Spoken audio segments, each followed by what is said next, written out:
हिंदी का एक मुहावरा है, मुंह में राम बगल में छुरी, पर ये भी विपक्ष पे सही नहीं बैठता है, क्योंकि विपक्ष तो प्रभु श्री राम का नाम ही नहीं ले सकते, पर छुरी लेकर के बार बार संविधान की हत्या जरूर करने का कोशिश करते हैं। संविधान नेता के हाथ में नहीं, संविधान नेता के दिल में होना चाहिए। संविधान सभा सेंट्रल हॉल में संविधान पे चर्चा हुई, संविधान लिखा गया, उस सेंट्रल हॉल में बाबा साहब की चित्र तक को इन्होंने लगने नहीं दिया। 4 पंक्ति पढ़कर अपने वाणी को विराम देंगे। हर रंग को खुद में समेट कर जो बेखौफ खड़ा है, जाति और धर्म के दायरे से जो आगे बढ़ा है, नैतिक निष्पक्ष समावेशी संविधान ही है वो जो 75 वर्षों बाद भी सहज खड़ा है। कांग्रेस हमेशा रही है, कांग्रेस का अध्यक्ष रहा है। यदि जलियांवाला बाग में कुछ नहीं हुआ है तो कांग्रेस दोषी है। आप अपने दोस्त को सरकार के ऊपर नहीं ला सकते हो। मेरे कहने का मतलब केवल इतना ही है कि कांग्रेस ने जो शहीद हुए, शंभवी जी का नाम लिया है मैंने, शंभवी जी बोले। धन्यवाद सभापति, दे दीजिए। धन्यवाद सभापति महोदय, आपने इतने गंभीर विषय पर बात सुन लीजिए, इतने गंभीर विषय पर बोलने का अवसर दिया। प्लीज इस मौके पर हम आभार व्यक्त करेंगे हमारे पार्टी के राष्ट्रीय अध्यक्ष श्री चिराग पासवान जी का, क्योंकि दोनों तरफ से देख रहे हैं कि बहुत कद्दावर, बहुत सीनियर नेता संविधान के चर्चे पर बोल रहे हैं, पर एक पहली बार जीत कर आई हुई महिला युवा सांसद को संविधान के चर्चे पर बोलने का मौका दिया। इसके लिए हम हमारे राष्ट्रीय अध्यक्ष श्री चिराग पासवान जी के आभारी हैं। इस सदन में सबसे युवा सांसद होने के नाते हमें गर्व की अनुभूति हो रही है कि हम उस वर्ष इस सदन में शपथ लिए जिस वर्ष संविधान अपना 75वां वर्ष का उत्सव मना रहे हैं। सोशियोलॉजी की छात्रा रहे हैं, कॉलेज में सोशियोलॉजी को संविधान को एकेडमिकली और थ्योरेटिकली पढ़ने का मौका मिला है, पर 24 जून को जब इस सदन में हमने शपथ ली थी तो संविधान को अपना प्रेरणा मान करके, प्रेरणा स्तोत्र उससे प्रेरणा ले करके अपने कार्यों में भी संविधान को ढालने का मौका मिला है। महात्मा गांधी जी ने भारत के संविधान के विषय में 1931 में कहा था, I shall strive for a constitution which will release India from thraldom and patronage. I shall work for an India in which the poorest shall feel that it is their country in whose making they have an effective voice. An India in which there is no high class or low class of people. An India in which all communities shall live in perfect harmony. This is the India of my dreams for which I shall struggle. इस सदन में जब हम शपथ लिए थे, संविधान की शपथ लिए थे और सत्य निष्ठा से प्रतिज्ञान किए थे कि भारत की प्रभुता और अखंडता को अक्षुण्ण रखेंगे और कर्तव्यों का श्रद्धा पूर्वक निर्वहन करेंगे, पर हमारे विपक्ष के लोग हैं जो विदेशी तंत्रों से हाथ मिला करके बार बार भारत की प्रभुता और अखंडता पर चोट करते हैं। एक तरफ जहां मोदी जी की कार्यकाल में एफडीआई बढ़ा है, जो फॉरेन डायरेक्ट इन्वेस्टमेंट है, वहीं पे इतने ही वर्षों में कांग्रेस का एसडीआई जरूर बढ़ गया। अब एस उसमें क्या है, उसका नाम लेंगे तो हल्ला हंगामा हो जाएगा, इसीलिए आप लोग खुद ही समझ जाइएगा। ये वही बात हो गया, हिंदी का एक मुहावरा है, मुंह में राम बगल में छुरी, पर ये भी विपक्ष पे सही नहीं बैठता है, क्योंकि विपक्ष तो प्रभु श्री राम का नाम ही नहीं ले सकते, पर छुरी लेकर के बार बार संविधान की हत्या जरूर करने का कोशिश करते हैं। इसीलिए हम लोग कहते हैं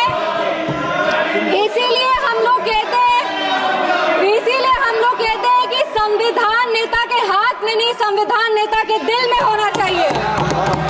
एक उदाहरण देते हैं, 2008 में इसी सदन में ट्रस्ट वोट के लिए कैश फॉर वोट स्कैम किया गया था और लोकतंत्र का गला घोटने का कोशिश किया गया था। आपातकाल इमरजेंसी में जिस तरह से संविधान का चीरहरण हुआ था वो हम सब ने देखा था, और हम तो बिहार की बेटी हैं। बिहार के एक पुत्र थे जयप्रकाश नारायण जी, जिन्होंने इसी दिल्ली में रामलीला मैदान में राष्ट्रकवि रामधारी सिंह दिनकर की एक कविता पढ़ी थी, सिंहासन खाली करो कि जनता आती है। उसने कांग्रेस की जड़ों को हिला दिया था और भारत में नई क्रांति का आह्वान किया था। आज जब हम संविधान के 75वें वर्ष का उत्सव मना रहे हैं तो हम नमन करते हैं संविधान के निर्माता डॉक्टर बाबा साहब भीमराव अंबेडकर जी का, जिन्होंने अपनी पूरे जीवन की सीख को इस संविधान के निर्माण में लगा दिया। लेकिन कांग्रेस ने उनका अपमान करने से वो कभी नहीं चूके। जिस संविधान सभा सेंट्रल हॉल में संविधान पे चर्चा हुई, संविधान लिखा गया, उस सेंट्रल हॉल में बाबा साहब की चित्र तक को इन्होंने लगने नहीं दिया। इनके कार्यकाल के 2 प्रधानमंत्री ने खुद भारत रत्न लिया सर मैम, लेकिन बाबा साहब को भारत रत्न नहीं देने दिया। मैं नमन करती हूँ उन सभी संविधान सभा के सदस्यों का जिन्होंने 2 साल 11 महीने और 17 दिन में इस संविधान को आकार दिया। बिहार के, इस देश के पहले राष्ट्रपति और संविधान सभा के अध्यक्ष डॉक्टर राजेंद्र प्रसाद जी का और संविधान सभा के सबसे पहले अध्यक्ष सच्चिदानंद सिन्हा जी का, जिन्होंने मिल करके इस संविधान के निर्माण में अपनी पूरी जीवन लगा दी। संविधान, विपक्ष को कहना चाहेंगे, संविधान सिर्फ आर्टिकल्स और प्रिंसिपल्स नहीं है, ये एक ग्रंथ है। ये आम आदमी का भरोसा है, ये आम आदमी की आस है। ये इस देश के नागरिक को वो महसूस कराता है कि वो स्वतंत्र है, सशक्त है और सुरक्षित भी है। इस संविधान की ताकत ही है कि आज इस 25 साल की युवा महिला सांसद इस सदन में महिलाओं की आवाज बनी है। ये संविधान की ताकत है कि इस देश के सबसे उच्च पद पर एक आदिवासी समुदाय की महिला विराजमान है। ये संविधान की ताकत है कि हमारे प्रधानमंत्री एक गरीब परिवार के सदस्य हैं और इस संविधान की ही ताकत है कि जननायक कर्पूरी ठाकुर जैसे व्यक्ति जो एक पिछड़े वर्ग से आते थे, वो बिहार प्रदेश जैसे राज्य के मुख्यमंत्री बने। पर अब जब बिहार की बात कर रहे हैं तो हम जरूर इस सदन के संज्ञान में लाएंगे कि विपक्ष दल का एक शासन आया था जब बिहार में जंगल राज आ गया था। उस जंगल राज में हर वो कार्य हुआ, उस जंगल राज में हर वो कार्य हुआ जो संविधान का उल्लंघन था, संविधान के निर्माताओं के विचारों का उल्लंघन था। बिहार उस समय दंगों और अपहरण का गढ़ बन गया था। हम आभार व्यक्त करेंगे हमारे यशस्वी प्रधानमंत्री श्री नरेंद्र मोदी जी का, हमारे माननीय मुख्यमंत्री श्री नीतीश कुमार जी का और हमारे पार्टी के राष्ट्रीय अध्यक्ष श्री चिराग पासवान जी का, जिनके अथक प्रयासों की वजह से आज संविधान के उसूल बिहार में कायम है। विपक्ष के साथियों ने अपने भाषण में हमें आरक्षण विरोधी कहा, संविधान विरोधी कहा, हमें देश विरोधी कहा, लेकिन इन्हीं के 3 प्रधानमंत्रियों का जो वाक्य है वो इस सदन में हम पेश करना चाहेंगे। सबसे पहले जवाहरलाल नेहरू जी ने 1961 में लिखा था, I do not like reservation in any form, especially reservation in jobs. I am against any such step that promotes inefficiency and takes us towards mediocrity.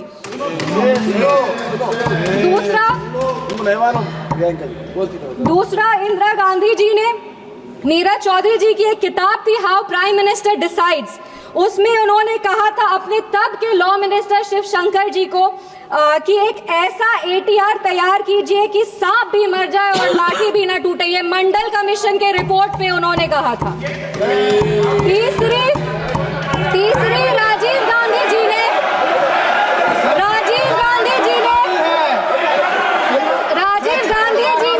एक इंटरव्यू में आलोक मेहता को कहा था मार्च 1985 में, नो प्रमोशन ऑफ।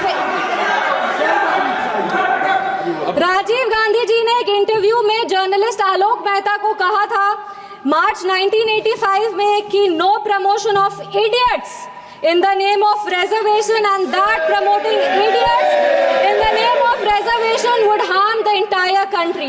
ये इनके 3 प्रधानमंत्री थे और देश 37 साल इनके प्रतिनिधित्व में था और इन्हें लगता था कि आरक्षण से इस देश में 2nd ग्रेड सिटीजन आते हैं। कांग्रेस को माफी मांगनी चाहिए इस पर। आप बात करते हैं सेक्युलरिज्म की, तो एक आंकड़ा भी पेश करेंगे। जवाहरलाल नेहरू जी के कार्यकाल में 16 राज्यों में 243 सांप्रदायिक दंगे हुए। इंदिरा गांधी जी की कार्यकाल में 15 राज्यों में 337 सांप्रदायिक दंगे हुए और राजीव गांधी जी के कार्यकाल में 16 राज्यों में 291 95 सांप्रदायिक दंगे हुए। ये कैसा सेक्युलरिज्म का परिभाषा है, हमें तो समझ नहीं आता। एक और बात कहेंगे, कहानी सुनाएंगे।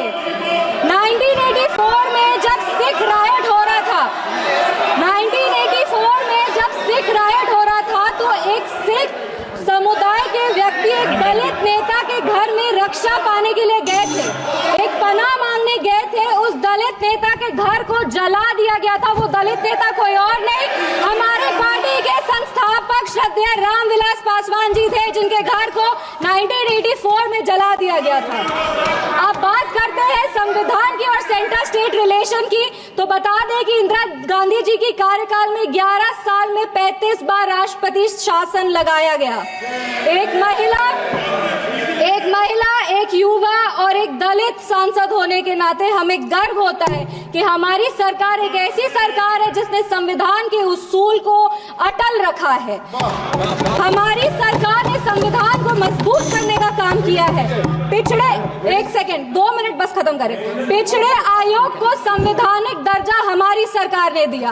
पिछड़े वर्ग से आर्थिक रूप से कमजोर जो व्यक्ति आते हैं उनको आरक्षण हमारी सरकार ने दिया। इनके पास महिला प्रधानमंत्री थी, पर हमारे प्रधानमंत्री ने नारी शक्ति वंदन अधिनियम ला करके 33% आरक्षण दे करके महिलाओं के आवाज को अगर मजबूती किसी ने दी है तो वो हमारे यशस्वी प्रधानमंत्री श्री नरेंद्र मोदी जी। एक मिनट, एनडीए की सरकार ने बिहार में हमारे प्रधानमंत्री, हमारे माननीय मुख्यमंत्री श्री नीतीश कुमार जी और हमारे पार्टी के राष्ट्रीय अध्यक्ष श्री चिराग पासवान जी के नेतृत्व में संविधान के सभी प्रावधानों को मजबूती से वापस लाए हैं और यही प्रयास करते हैं कि संविधान को अपना प्रेरणा मानकर योजनाएं बनाए जो हर वो नागरिक तक पहुंचे जो जरूरतमंद है। अंत में अपने वाणी को 4 पंक्ति पढ़ के बैठ जाओ दादा, 4 पंक्ति बैठ जाओ दादा, 4 पंक्ति पढ़कर अपने वाणी को विराम देंगे। हर रंग को खुद में समेट कर जो बेखौफ खड़ा है, जाति और धर्म के दायरे से जो आगे बढ़ा है, नैतिक निष्पक्ष समावेशी संविधान ही है वो जो 75 वर्षों बाद भी सहज खड़ा है। धन्यवाद। जय हिंद, जय बिहार।